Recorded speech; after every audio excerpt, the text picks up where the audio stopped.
அதிரடியாக 175 பொருட்களின் விலை அடியோடு குறைய இருக்கிறது. ஜிஎஸ்டி வரியில் முக்கிய மாற்றத்தை கொண்டுவர மத்திய அரசு முடிவு செய்துள்ளது. இதை பற்றி முழுமையாக அறிந்து கொள்ள நம்ம சேனலை சப்ஸ்கிரைப் செய்துவிட்டு இந்த வீடியோவை முழுமையாக பாருங்க. டெல்லியில் நடைபெற்ற உயர்மட்ட ஆலோசனைகளுக்கு பிறகு மத்திய அரசு கிட்டத்தட்ட 175 பொருட்களின் மீதான சரக்கு மற்றும் சேவை வரியை அதாவது ஜிஎஸ்டியை குறைக்க திட்டமிட்டுள்ளதாக அதிகாரப்பூர்வ தகவல் தற்பொழுது வெளியாகி இருக்கிறது.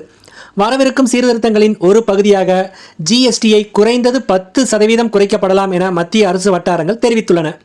தற்பொழுது 18% உள்ள தனிநபர் பராமரிப்பு பொருட்களான டால்கம் பவுடர், பற்பசை மற்றும் ஷாம்பு மீதான ஜிஎஸ்டி 5% குறைக்கப்பட இருக்கிறது. இது இந்துஸ்தான் யூனிலீவர் லிமிடெட் மற்றும் கோத்ரேஜ் இண்டஸ்ட்ரீஸ் போன்ற நிறுவனங்களுக்கு பெரிய ஊக்கமாக அமையும். ஜிஎஸ்டி வரி விதிப்பிலும் மாற்றம் செய்யப்படுகிறது. 0% வரி பிரிவு வர இருக்கிறது. இதனால் பல பொருட்களின் விலை அடியோடு குறைய இருக்கிறது. ஏசி மற்றும் டிவி போன்ற மின்னணு பொருட்களுக்கான ஜிஎஸ்டி 28%இலிருந்து 18% குறைக்கப்படும். இதன் மூலம் சாம்சங், எல்ஜி மற்றும் சோனி போன்ற நிறுவனங்கள் பயனடையும்.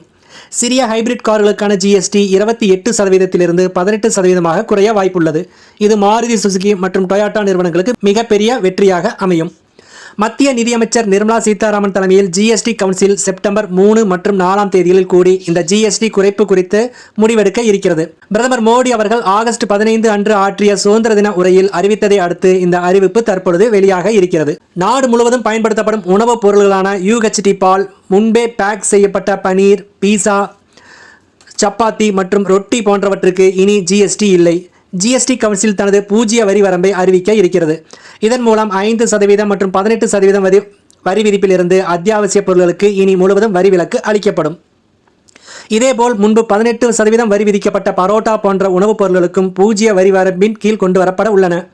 வரி விகிதங்களை சீரமைக்கும் அமைச்சர்கள் குழுவின் பரிந்துரையின் பேரில் இந்த மாற்றங்கள் செய்யப்பட்டுள்ளன. கல்வி சார்ந்த பொருட்களுக்கும் இந்த வரி குறைப்பினால் பெரிதும் பயனடைய உள்ளன.